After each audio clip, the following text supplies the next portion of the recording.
Puxa, Damien Chazelle, vamos superar aí, vai.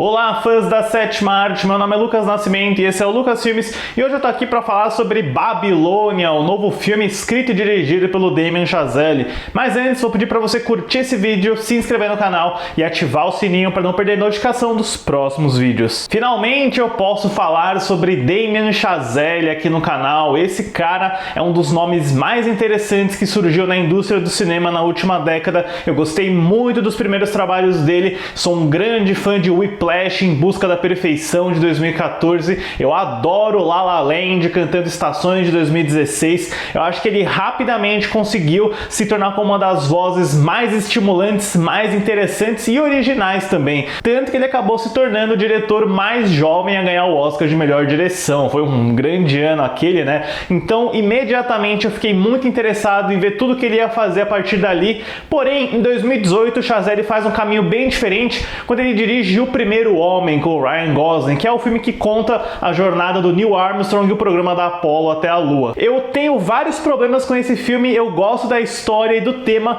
mas a direção do Chazelle é o grande problema pra mim. Eu acho que não tem um envolvimento emocional muito grande da parte dele nessa história e, sendo bem sincero, eu odeio o trabalho de câmera daquele filme, que é um dos piores shaky cam que eu já vi na minha vida. Mas é aquilo, ele saiu da zona de conforto, ele tentou algo diferente, mas aí ele resolve voltar pra essa bolha do cinema, da arte, dos sonhos, com Babilônia, que é uma grande produção da Paramount Pictures, um orçamento de 78 milhões de dólares, onde ele finalmente iria falar sobre um período que vários cineastas e roteiristas gostam de abordar, que é a transição do cinema mudo para o falado. Porém, o que eu encontro aqui em Babilônia é um resultado que me fez desgostar do trabalho do Chazelle ainda mais. A história do filme é ambientada na década de 1920, onde o jovem mexicano Manny, vivido por Diego Calva, sonha em trabalhar na indústria de Hollywood. Enquanto faz o que pode para crescer no mercado e sobreviver a inúmeras festas megalomaníacas, ele cruza o caminho com o imponente ator Jack Crawford, vivido por Brad Pitt, e se apaixona pela carismática e ambiciosa Nellie LaRoy, vivida por Margot Robbie. Bom, eu confesso que eu tenho um fraco por filmes que abordam bastidores da indústria de Hollywood, vide aí meu comentário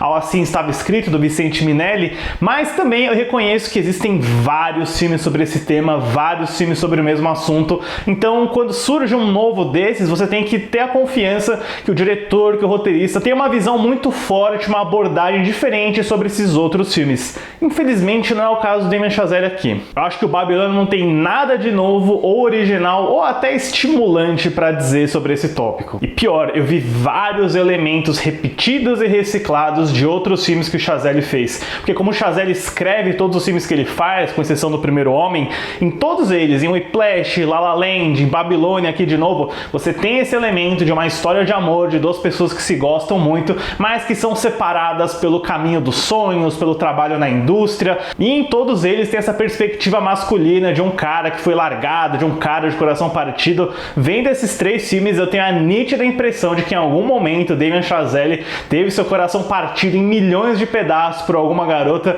e, putz, cara, já tá chato ver esse tema em todos os filmes, é a mesma coisa, é a mesma nota. A diferença é que no La La Land, pelo menos, você tinha essa figura muito carismática, esse casal formado pelo Emma Stone e Ryan Gosling, e aqui no Babilônia você tem tantos personagens desagradáveis, é difícil torcer e apoiar qualquer uma das figuras desse filme aqui, talvez com exceção do Manny, né, do Diego Calva, mas caramba, eles são todos barulhentos, histéricos, eles não aprendem a lição. Não que o personagem tenha que aprender a lição ou ser moralmente correto para ser interessante, mas eu não consegui me afeiçoar a nenhuma das figuras desse filme. E isso não é culpa do elenco, claro, já que todo mundo tá muito bem aqui. A Margot Robbie traz uma explosão de energia, ela dança, seduz, berra, tem uma avalanche de emoções, mas é uma personagem tão insuportável, tão presa a uma nota única. Ela é aquela definição do train wreck, a personagem descontrolada e que desde o início tá numa rota de destruição e de alta implosão também,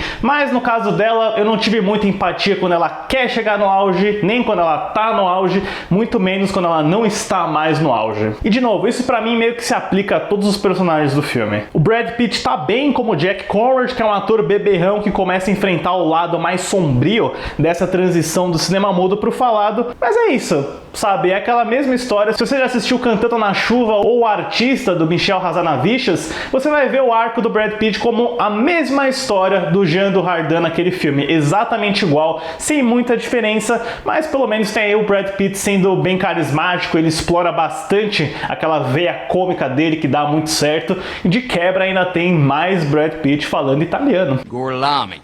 Mas eu gostei também desse cara estreante, o Diego Calva. Ele é muito bom em trazer esse aspecto mais ingênuo e inocente do Manny, mas também o lado mais ambicioso e inteligente dele para os negócios. Eu não acho que o personagem seja muito bem desenvolvido ou explorado no texto, muito menos essa relação amorosa, esse desejo que ele tem pela Nelly. Eu acho que a trilha sonora ajuda muito mais nisso do que o texto, mas a presença do Calva é muito boa e ele é um cara muito carismático. Mas aí também nessas 3 horas excessivas de filme, o Chazelle vai seguindo outros personagens que nem ele mesmo parece muito interessado. Tem um trompetista vivido pelo Roven Adepo, que basicamente está servindo para cobrir aquele lado apaixonado por jazz do Chazelle. O Chazelle não pode ver um trompete que ele já vai colocar um zoom na lente desse trompete imediatamente. De novo, em todos os filmes dele ele faz isso. E essa cantora vivida pela Lee Jun Lee. Na teoria, esses personagens estão ali para abordar questões um pouco mais complexas como raça, gênero, sexualidade, mas é tão superficial.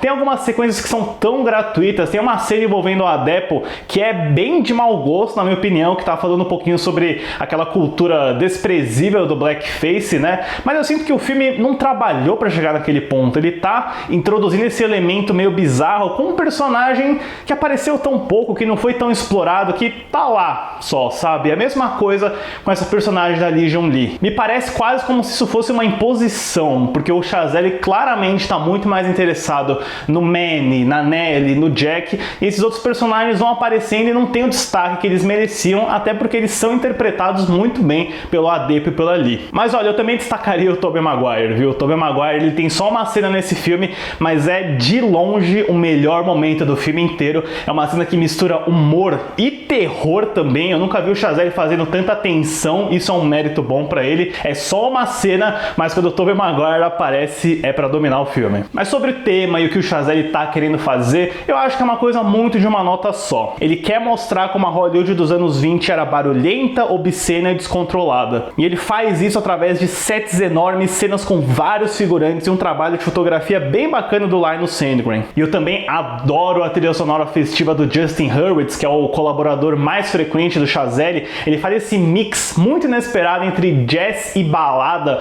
algo meio parecido com o que o Baz Luhrmann fez no Grande Gatsby dele, só que o dele era mais voltado para rap. É de longe para mim o melhor fator do filme inteiro. Essa trilha sonora é excelente e também ajuda a trazer química e envolvimento para alguns dos personagens, como o Manny e a Nelly, por exemplo. Porque olha, por mais que o Chazelle seja um cara habilidoso com a câmera, ele sabe movimentar, ele sabe criar bons enquadramentos, e eu gosto especialmente de uma cena que mostra a Nelly tendo dificuldade para acertar uma fala, uma marcação.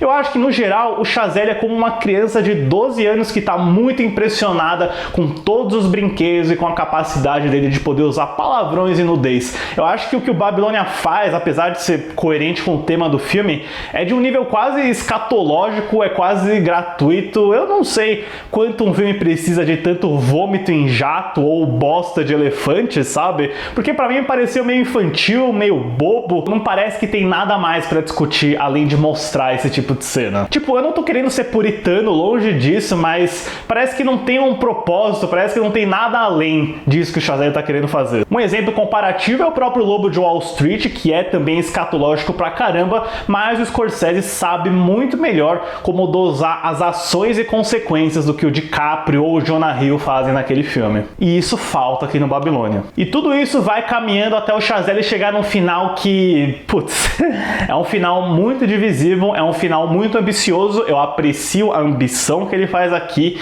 e eu tenho certeza que ele pode funcionar para muitas pessoas, não vai funcionar para outras. Definitivamente não funcionou para mim. Eu acho que ele chega numa conclusão, eu não vou dar spoiler, mas é muito difícil de comentar sem dar spoiler, mas é quando ele finalmente quer dizer o que ele tá querendo falar, né? 3 horas inteiras só para chegar naquele ponto. Eu achei muito besta. Eu achei muito besta e me pareceu excessivamente pretensioso, como se fosse aquele aluno da escola de cinema que quer ser mais inteligente do que todo mundo, sabe? Acho que todo mundo já conheceu alguém assim, e eu definitivamente não gostei pra onde o Babilônia caminhou. Se o Babilônia tivesse tivesse um bom final, tivesse uma mensagem um pouco mais interessante, eu acho que teria valido um pouco mais a pena. Mas, no caso aqui, foi pra mim, infelizmente, outra decepção do Damien Chazelle. Pra Babilônia, eu dou uma nota 4. Deixem nos comentários depois o que vocês acham do cinema do Damien Chazelle e também suas expectativas de Babilônia. Comentem depois o que vocês acharam desse final aí, bem questionável do filme. Sério, pessoal, obrigado pela visita e até a próxima sessão.